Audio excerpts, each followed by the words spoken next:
My name's Daniel Connell. For the last 10 years I've been developing low-tech alternative infrastructure, basically things that people can make themselves from recycled readily available materials, which takes care of their basic human needs. This is mostly to do with energy, water and sanitation, food, that sort of thing. I'm at a place called Vaidara Labs in the hills of Barcelona, working with a group called Coact to develop a pico hydro turbine.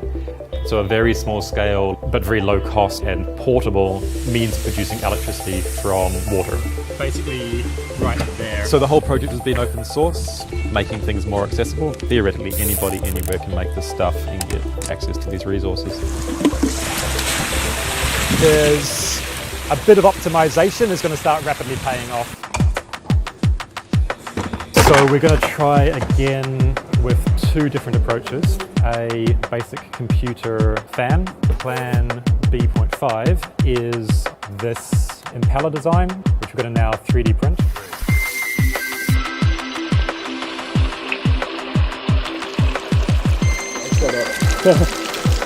Okay, go.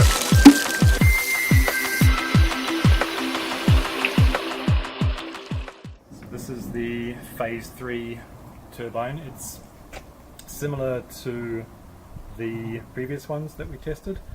I am going to flip it around direction-wise though, so that the water is going to come in from here.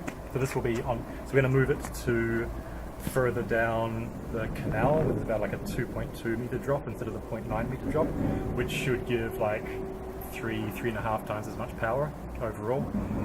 So the water's going to come up here, go through here across the top of the weir and then vertically down. This is going to be horizontal, and then the water's going to come up this way and turn the fan in that direction, and then pipe's going to plug in here out on the floor. Other than that, it's basically the same. So we're going with the unreinforced PCU fan because it did the best revs. The 3D printed impeller did a good job. In terms, it did more torque with less revs. I want more revs with less torque. I don't want less torque, but I want more revs because that means more voltage, which means less transmission losses and stuff. Sorry. Don't worry. I'll tell you what then.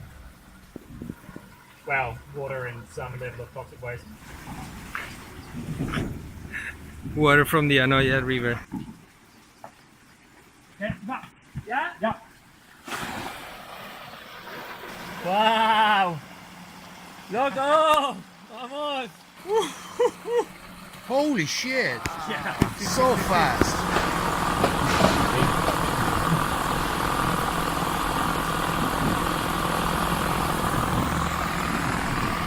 Super! Bien.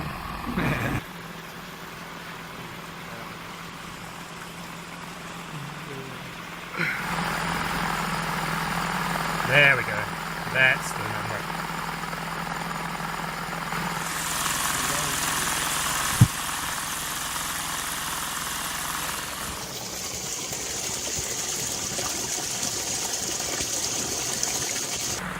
So, if we can get 10 amps off this hoverboard wheel, which it should be rated to, times 55 volts, if there's enough power in the full system, that means we could, without melting or damage anything, getting about 500 watts off the system quite easily.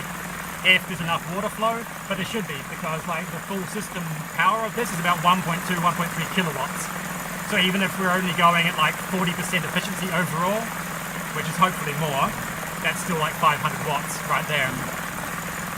So that times 24 hours a day is 12 kilowatt hours, which is enough to run about 2/3 of a western suburban home. Everything here cost about €40. So like what we've got here in terms of water availability is quite good. We've got this like long vertical drop, we've got like a really solid water supply here. Most situations aren't going to have something quite this good. This is a good situation, but it's also a lot of power. So in other sort of like in places where you've got like little streams that come down a couple of meters on an angle, this will do a lot less power, but it'll still do useful amounts of power. Especially if you're camping, make a little portable version. Especially if you're living in the developing world, the global south, then this, I mean, what's coming out of this right now will power like, I don't know, like half a dozen homes in like a developing country easily, and cost less there than it did here because generally materials are more cheap. But this is all very, very standard stuff. The hoverboard wheel, not so much. Everything else you can get anywhere in the world. This can get swapped out for a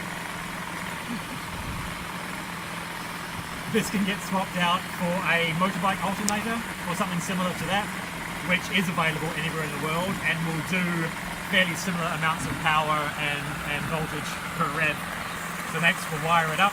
That'll be on these guys here at Califor to have to design a system for themselves, which is kind of like do what they want it to do, wire it in, and then we'll start getting some numbers, some data, and that can be broadcast.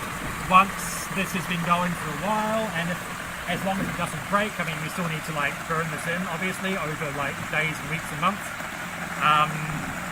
But if it does all hold together, if it does seem like it's a fairly optimized design, then I'll be doing a full 3D animated construction tutorial, how to build the thing itself, and then everyone can make one if they want one.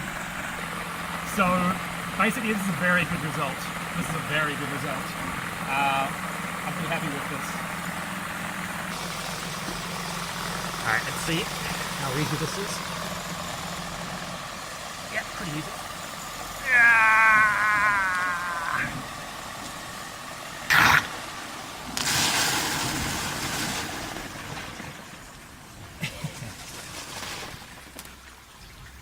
There she goes. With the previous test, the propeller was down the bottom and the water was coming down past it, which is generally how these things are done and feels more intuitively like how a turbine should be. With like a Pelton or a Turgo, like the more usual like 20 meters, 100 meters of head, running a bunch of pipes and having like a jet of water onto like a spinning like turbine wheel, then you need to put the turbine at the end, obviously, because that's where the pressure is at the bottom. But that's not how this turbine works. This turbine works by getting as much water moving as quickly as possible. Not like the pressure difference between the start and the end isn't where the power is coming from. The power is coming from the momentum. So it's more like a wind turbine in principle than a water turbine like a Turgo or a Pelton.